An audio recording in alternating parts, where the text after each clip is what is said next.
Good morning. Good morning.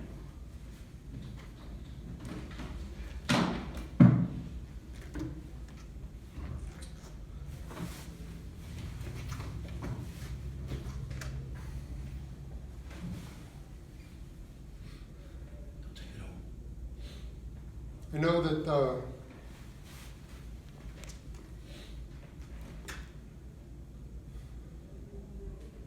know that I had spoken about the subject I'm about to preach today before, and I even received pushback because of it. But last night or a couple days ago, I was sent a video, and there was a cartoon that just was released on Netflix. And it's about two demons that come to a couple children, and they, in some sort of way, are able to share with the children it's okay to be comfortable with whatever you want to do with your body. You can be comfortable with whatever you want to do. It was very sexual, and the video I actually saw contained a lot of nudity. Now, this is a child's cartoon. It may say teen, but you know as well as I do, there are many parents out there that just put their kids in front of the TV, press play, and they watch whatever it is that's on there. And as long as this doesn't have real people in it, sometimes even they don't mind about that.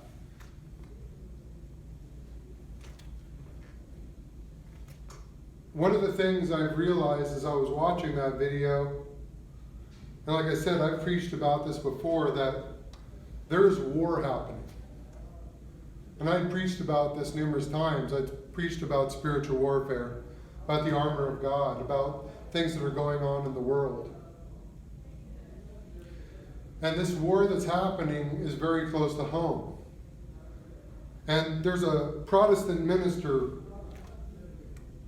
which has written numerous books. Her name is Joyce Meyer. And one of her books that I had read was about the battlefield of the mind. That the mind is the central place where this war typically happens. Yes, we have wars out there. We're terrified of terrorist attacks. We're terrified of what's going on with different countries rising up, making new weapons that can kill us, destroy us. But really the body is only a husk for what's important. The body is only something that's there to house us until we go into glory. It's ashes, it's dust.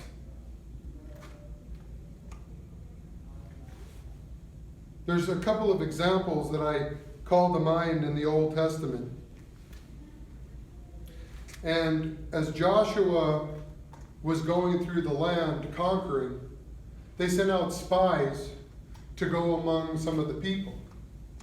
And those spies came back and said, "We seem like grasshoppers to these people.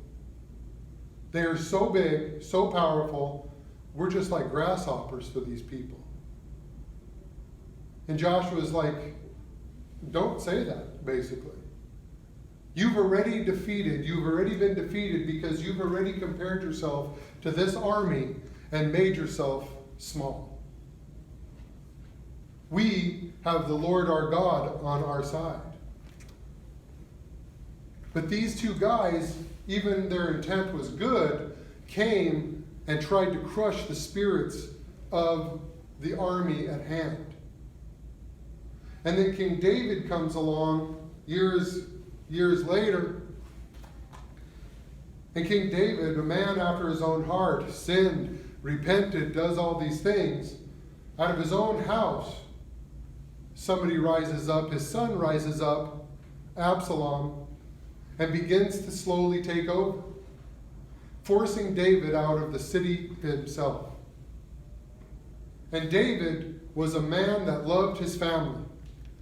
And he wanted to do nothing but spare his son, no matter what it cost the kingdom.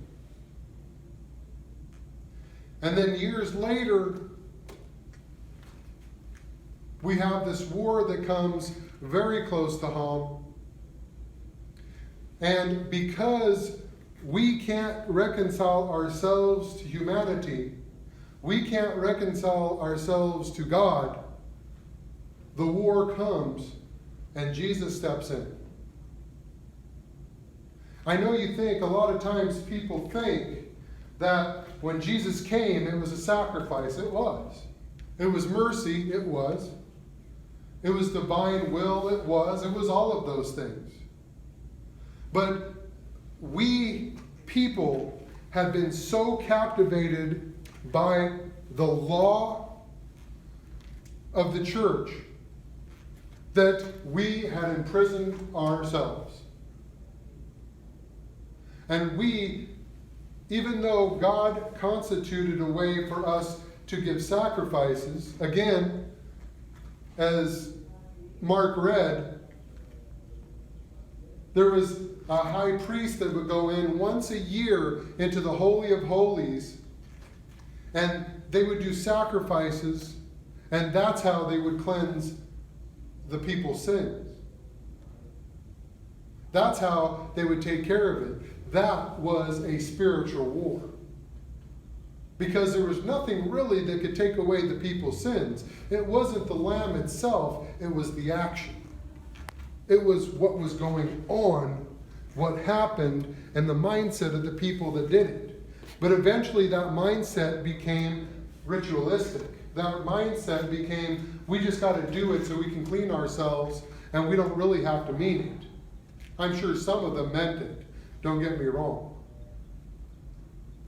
But that's why Jesus many times called the Pharisees and the Sadducees hypocrites. Because they built something up so powerful that they themselves could not hold to it. So Jesus came, was captured, allowed himself to be captured, was betrayed, and was crucified. All of that was a spiritual war. All of that was designed to crush Satan beneath the heel. Now, we fast forward many centuries later, and we have things that are happening that not only affect us, but now the new generation of children that are coming, they are being exposed to things that we only dreamed of. And if you don't believe it, you can walk down the street and you can see every single one of these kids buried in their phones as they're driving, as they're walking at their schools, with their friends. They're sitting in a big circle at the restaurant and all of them are on their own phones, not even communicating with each other. Their focus is somewhere else, and it has pulled them away from what society has to offer. I'm not saying society is a good thing. I'm just saying that there are certain things in society and this world that are beautiful. But when we're buried onto the phone, and I can tell you, as I'm looking at my phone, I do the same thing sometimes. As I'm looking at my phone, the world of warfare comes to reality. Nobody's afraid to post anything. There's been postings by the terrorist groups having them killing Christians, crucifying them, cutting their heads off. There's postings of sexual immorality. There's postings of evil doing. There's postings of drugs and violence. And those things are unfiltered. Those things the kids are seeing and they are taking as reality. And a lot of it is. But before, we were kind of shielded from it. At least our parents had a chance to kind of talk to us about it, because we all sat around the TV, which is another sermon on its own. But the TV was what brought us everything, and at least we had a chance to talk to our families about it. But that war is very close at hand. The battlefield that's within the mind is something that affects us. Now, one of the prime examples of this is Job. We look at Job, we read that story, and we look at those things, and Job was this righteous man. He did no wrong. And before I went to seminary, my spiritual father told me, Satan is going to attack you in many ways. And the ways that he's going to attack you is not head on, but he's going to attack you through your family, your wife, your kids. He's going to attack you physically. He's going to attack you mentally. And that's exactly what happened to Job. One by one, he lost everything. And Job's famous words was, when his quote-unquote friends and his wife came to him telling him to curse God, and why is he believing in God? Why doesn't he just deny God? He told them, even though he slay me, I will serve him still. I will love him still. I will worship him still.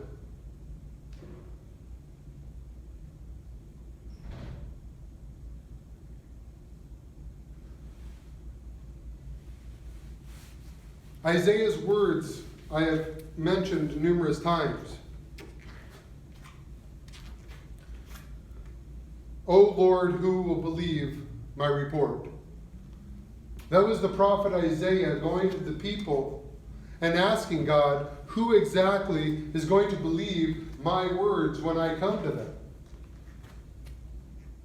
But he sent Isaiah still. He sent all the prophets all through the ages still. And then Jesus himself came and he started the church. He picked his disciples. And those disciples took that word and ran with it, and they went around the world and revolutionized what we have today. And throughout history, and the class that we're going to do today about the Nicene Creed, as you read, and as I was remembering some of those things, the reason why that creed was written is because of this war that I'm talking to you about. There was different sects that would rise up and try to teach the people falsely. They would try to teach false teachings about Jesus. They would try to teach about false teachings about the church. And these bishops got together, 300 people stood up and said, we are going to put a stop to what's going on. They stood up and made a difference. They said, enough of what's going on. And they got together, they put together the creed in opposition to all these false teachings that were springing up. And that's what we read today. It was a symbol, a symbolon. It was something that we could read, and it was personalized. I believe in one God. And I know a lot of times, every week, most people just read it, and they just read it out of habit. But how many times have you thought about how it took to put that creed together? How many times you take into consideration the blood that has been spilled to put the book of the Bible together? To have the church survive.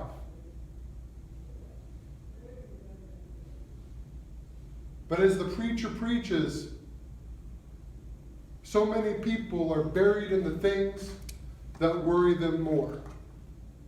As God fills their hearts with something that is churning within them to change, they bury their lives with finances, and they bury their lives with obsessions, and they bury their lives with all these things that steer them away from God. How often do we sit back and say, you know what? I want to make a difference, but somebody else will make a difference instead? How many times do we get up and pull out our Bibles and read the Word of God? That we think about the saints. Once a week when we come to church is not enough. And then we expect our families to change. And then we expect our world to change. Oh Lord, I pray that those people change. Well, if you don't change, how can anybody else change? If I don't change, how can I expect somebody else to change?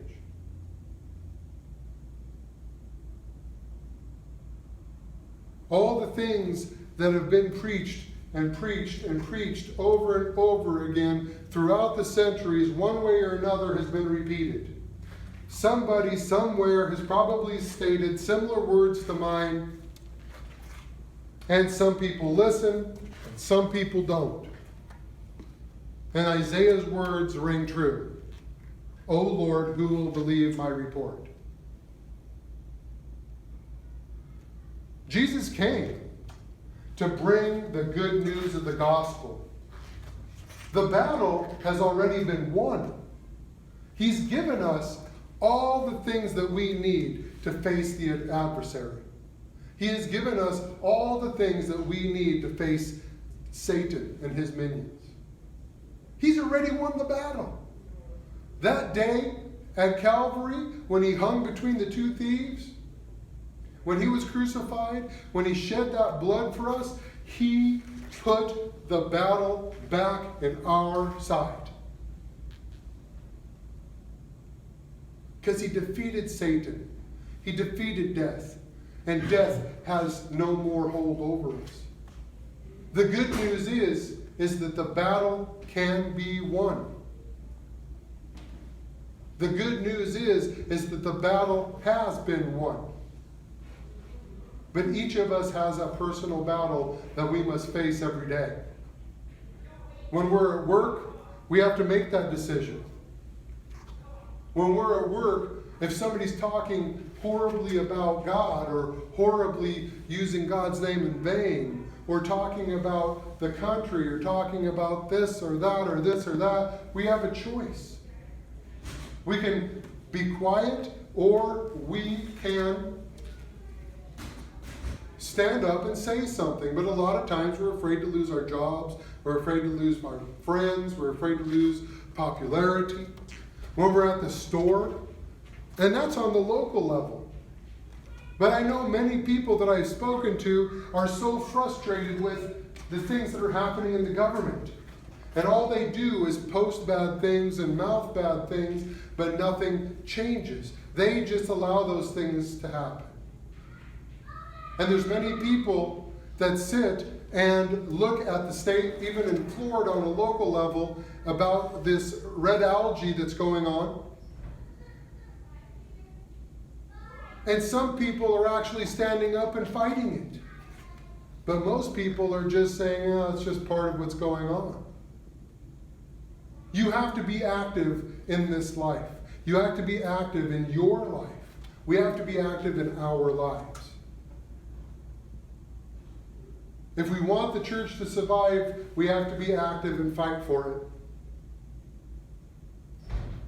If we want our faith to survive, we have to be active and we have to fight for it. That's what the opposing side's doing. They believe. Whether or not they believe in something correct or whether or not they believe in something wrong, they are taking a stand and they are fighting for what they believe in. You got to give them that. So today, as we prepare for the rest of service and prepare to receive communion, I want everybody to think about, including myself, what it is that I can do to make a change. What it is that I can do to mold myself into something more. to mold myself into something that I can use in the service of the Lord. And it doesn't matter where you are in your life. It matters where you are going to go in your life. The grace of God is always there. And as I've said, the battle has been won. The war has been won. But it's these little skirmishes before Jesus returns is what we have to face. And we're going to use that grace of God. Whether he gives me a spoonful of grace today, or he gives me 25 tomorrow, God's grace is always sufficient. Yeah.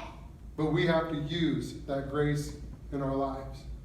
And we have to praise his name. And as we prepare for communion, let us remember the goodness of God. Amen.